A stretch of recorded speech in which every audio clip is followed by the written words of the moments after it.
Hey, what's up everybody? Welcome to Karpo Gaming and another Division 2 Warlords of New York video. Alright ladies and gentlemen, I just put out a video.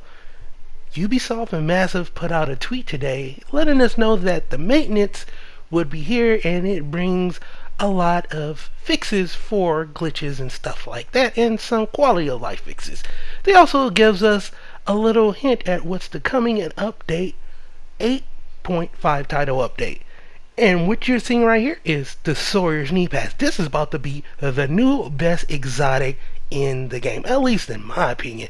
Now look at Grace Under Fire. Cannot be staggered by explosion, staying covered without firing for 6 to 12 seconds, provides damage immunity, aiming for 1 to 2 seconds.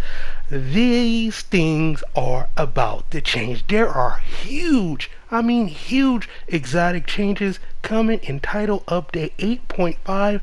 And we're about to go over all of these changes right here in this video. As you can see right here. Now as always, I'll be leaving a link down below if you want to check this out yourself. But hey, let's hop right into it. Agents, we are talking about the state of the game 153. In that, they gave us some timelines, some issues that they're currently working on. And they let us know when they expect them to get it out. Now, when they just put out that tweet, they said it was coming like next week. So I'm like, whoa, this is huge. And here we go. We are planning to release title update 8.5 to deploy further fixes in early April and are currently looking at the following changes. Alright, first up, bug fixes. Fixing issue causing graphical issues and crashes on PC due to corrupted shader cache files, fixing the issue causing the loss of the striker gamble stacks are not being able to acquire them. So that is huge. They are fixing that. Fix the issue causing agents to be unable to revive teammates. They don't say anything about the revive hive, but at least we'll be able to pick up teammates and that will be fixed. Fix the issue causing the league UI to completely reset. The league challenges will still reset for week to week, which will allow players to continue their progress. Now under gameplay changes, control points can now be reset by changing global difficulty. Changing directives will not reset control points. So a lot of us savvy division agents will clear out the control points on normal and then go back on heroic and pick up the materials and rewards and just get better stats. That is now being fixed. So yeah, balance changes, NPCs. The BTSU support station reduced tick rate of support station healing. Elite support station will now provide overheal once per NPC, capping the real amount of NPC can receive from the support station. Warhounds increase intention icon duration to allow players more time to react to the windup, reducing the 360 spin from Warhound's minigun to 2 spins down from 3, increasing a wind-up warning of triple shot of Warhound's Grenadier, increasing after-shot delay of triple shot for Warhound Grenadier, slightly increasing the cooldown of moving shoot of Warhound's Grenadier, tank archetype reaction to hive/turrets, adding more distant checks so tanks don't rush at a hive next to a player. But with my build that I just put out the other day, that's not an issue for me. Reducing threat limits so tanks don't switch targets too suddenly.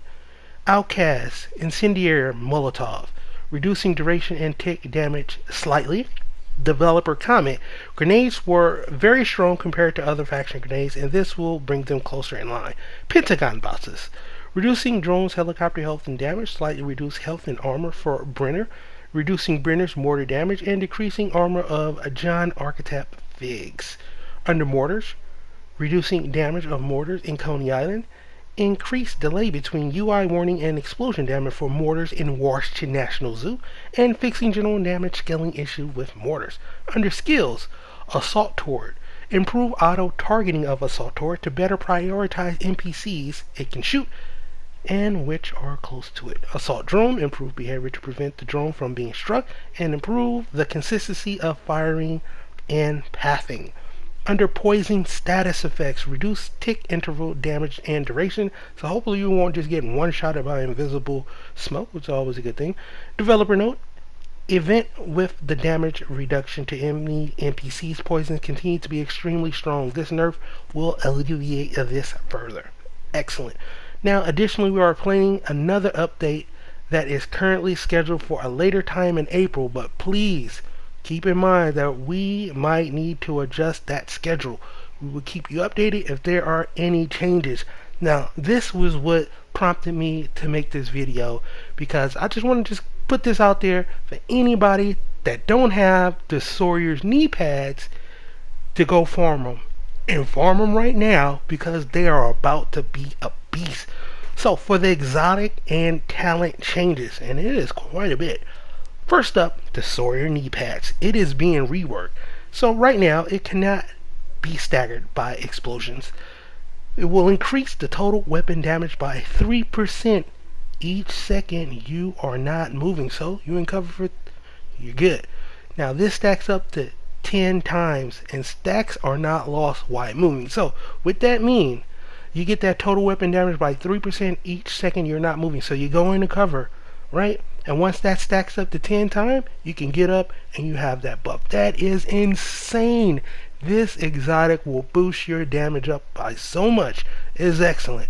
Now it goes on to say this exotic only provide defensive attributes and no brand bonus. So now it has the potential for high damage and makes it appealing to both red and blue builds. So yeah, this is probably going to be the new exotic to go to for damage. Coyote Mask is awesome, great crit damage, but just that raw 30 extra % of damage that you can get, oh my god. Now it also has some developer comments. The old version didn't provide enough engaging gameplay. This change should help with that. That is true. I got the Sawyer knee pads, never decided to use them because it just wasn't that great. Now, oh hell yeah, they are about to be a beast, and probably, like I said, one of the better exotic, if not the best exotics for damage buffs in the game. Next up, we have Imperial Dynasty buff. They reduced the cooldown from 35 seconds down from 40 seconds, which is great. Developer comment, this buff is to better compensate for the lack of brand bonus.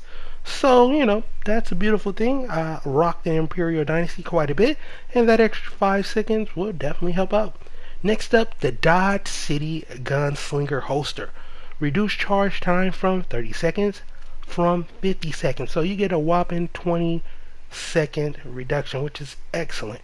Also, another developer comment. This buff is to better compensate for the lack of brand bonus. So these exotics that don't have brands, they're going to buff these up so they can be in line with some of the other brand items that we're using right now. Next up, we have the Diamondback. It is being reworked. Now it will grant all shots guaranteed crits for 5 seconds after hitting a mark.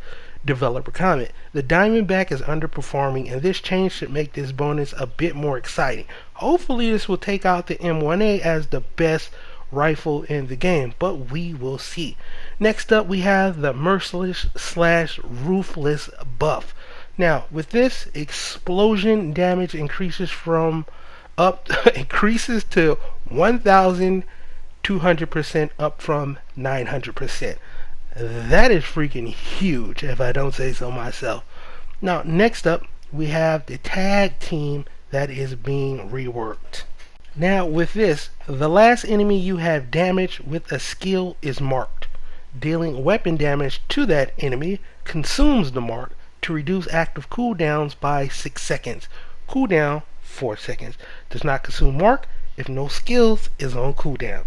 Awesome. Also, we have the Reassigned Buff. Killing an enemy adds 1 round of a random special ammo into your sidearm. Reduce cooldown to 15 seconds down from 20 seconds. So a whopping 5 seconds to get that extra round into your sidearm. Excellent. Next up, Tamper-Proof Reworked. Enemies that walk within 3 meters of your hive, turret, or remote post are shocked. Arm time 2 seconds. Now it used to be 5 seconds for that. Increase cooldown per skill to 10 seconds, up from 5. There's a developer comment. Even though we are adjusting NPCs not rushing towards skills as much, this talent gives players the ability to be more lenient when placing their skills to gain the effect without turning themselves into a grenade. Now, if you checked out my other build that I put out, like I said, you should see something pop up right there. That is my electric slide Imperial Dynasty CC build. Now, this is going to help out with this a lot because I actually used this talent tamper-proof in that, and this is going to make it even better. Alright, next up we have the Empathetic Resolve buff. Repairing an ally increases their total weapon and skill damage by 3 to 15% for 20 seconds, up from 10 seconds. Now it is 1 to 7% if you're by yourself. Now, developer comment. Currently, it is difficulty to keep a high uptime in a 4-man content as non-tank players try to be as safe as possible and NPCs has higher lethality. So, chip damage is less frequent. This buff also means that the Empathetic Resolve is better able to compensate versus the true Patriots debuff. Awesome. Now, last but not least, we have Creeping Death, which is actually a really good talent. When you apply a status effect, it also applies to all enemies within 8 meters, up from 5 meters of your target. So it should hit a lot more enemies and reduce the cooldown from 15 seconds down from 20 seconds. So there you have it, ladies and gentlemen. I had no idea that these huge exotic changes was here. They said just go check it out, the update that is coming with title update 8.5, and it is huge.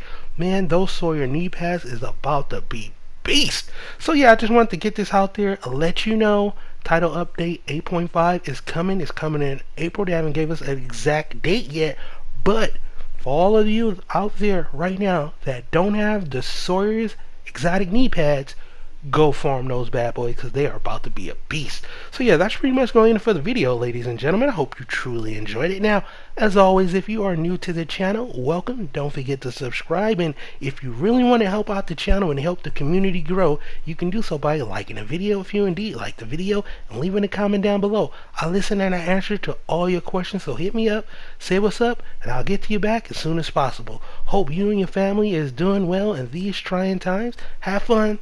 And as always, I'll be seeing y'all in the next one. Later.